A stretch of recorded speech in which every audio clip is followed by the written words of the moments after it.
Vous savez, parfois, les plus grandes enquêtes, elles ne traquent pas des criminels, mais des tueurs complètement invisibles, microscopiques.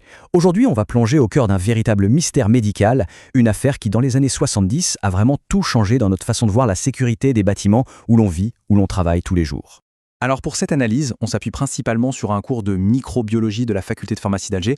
C'est notre fil conducteur pour retracer les faits de cette histoire assez fascinante. Bon, alors, on y va. Tout commence là, au cœur de l'Amérique. On est au milieu d'un événement qui s'annonçait comme une grande fête, mais qui va très, très vite virer au cauchemar. Allez, on se met dans l'ambiance. Imaginez un peu la scène. On est en juillet 1976. Des vétérans membres de l'American Legion se retrouvent pour leur grand congrès annuel. C'est festif, tout le monde est content de se revoir. Mais voilà, quelques jours à peine après la fin du congrès, l'impensable se produit. Une pneumonie, mais une pneumonie foudroyante commence à frapper les participants, les uns après les autres. Le bilan est terrible. Et le pire, c'est que personne, absolument personne ne comprend ce qui est en train de se passer. C'est la panique totale.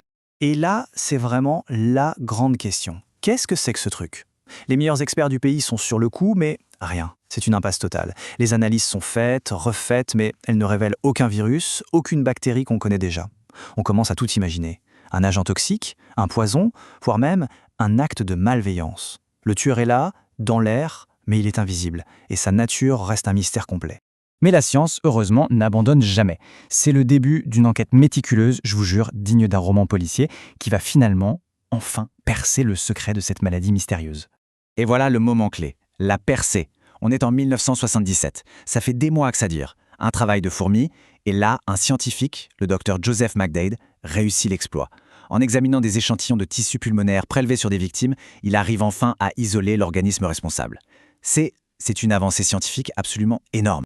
Le coupable a enfin un nom, Legionella pneumophila.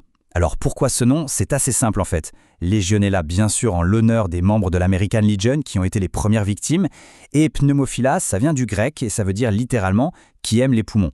Un nom qui malheureusement résume parfaitement la tragédie. Alors, regardons un peu sa fiche d'identité à cette bactérie. C'est un bacille à gram négatif, mobile, mais surtout, elle est ce qu'on appelle exigeante. Ça veut dire qu'elle est super difficile à faire pousser en laboratoire. Et c'est pour ça, en grande partie, qu'elle est passée sous les radars pendant si longtemps. Et puis, le point crucial de toute l'enquête, la source de l'épidémie, c'était les aérosols, les micro-gouttelettes venant du système de climatisation de l'hôtel. Le tueur y venait bien de l'air. Ok, maintenant qu'on a identifié le coupable, la question logique c'est d'où est-ce qu'il vient? Est-ce qu'il se cachait juste dans cet hôtel de Philadelphie? Eh bien la réponse est non. Et en fait, cette bactérie, elle est un peu partout autour de nous. En fait, la Legionella, c'est une bactérie qu'on trouve très couramment dans l'eau. Dans les lacs, les rivières, c'est son habitat naturel.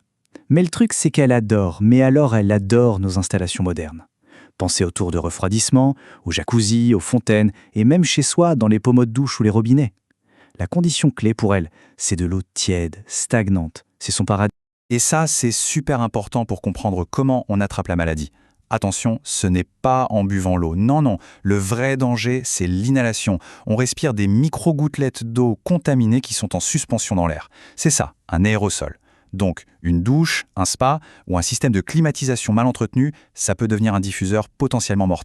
Et un point vraiment crucial à retenir, pour éviter toute panique inutile, la maladie du légionnaire n'est pas contagieuse, on ne peut pas l'attraper de quelqu'un d'autre. La contamination se fait uniquement depuis une source environnementale, en respirant ces fameux aérosols contaminés. C'est tout. Bon, maintenant, voyons ce qui se passe quand on est infecté.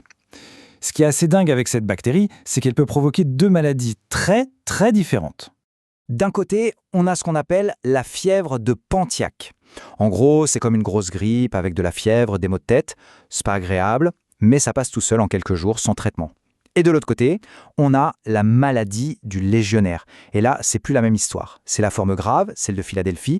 C'est une pneumonie sévère qui, elle, nécessite une hospitalisation et un traitement antibiotique d'urgence. Et il ne faut surtout pas la prendre à la légère. Regardez ce chiffre, 15 à 20%. C'est le taux de mortalité potentiel. C'est une infection vraiment, vraiment sérieuse, surtout si le bon traitement n'est pas donné très rapidement. Alors, est-ce que tout le monde est touché de la même façon? Non, pas vraiment. On n'est pas tous égaux face à cette bactérie.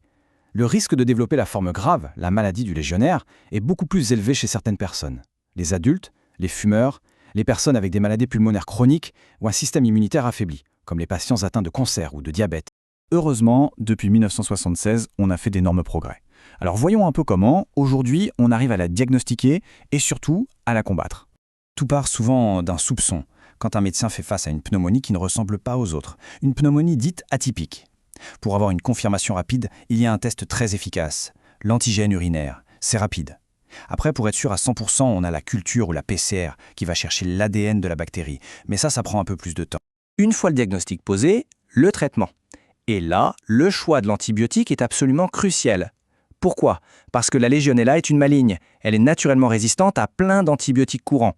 Il faut donc utiliser des familles bien spécifiques, comme les macrolides, qui sont capables d'entrer à l'intérieur des cellules pour aller tuer la bactérie là où elle se cache. Mais au final, on s'en doute, la meilleure des défenses, c'est la prévention. La leçon de Philadelphie, on l'a apprise. Aujourd'hui, il y a des règles très strictes pour l'entretien des systèmes à risque. On doit par exemple maintenir l'eau chaude à une température très élevée pour tuer la bactérie et bien sûr désinfecter régulièrement tous les circuits. Et on termine là-dessus, avec une question qui reste d'actualité. Oui, le mystère de 1976 a été résolu, on a trouvé le coupable, on sait comment le combattre, mais la bactérie, elle est toujours là dans notre environnement. Et ça nous rappelle une chose essentielle, la sécurité de nos bâtiments modernes, tout ce confort, ça dépend d'une vigilance de tous les instants. Une petite négligence dans l'entretien et une source de confort peut encore aujourd'hui se transformer en une véritable menace.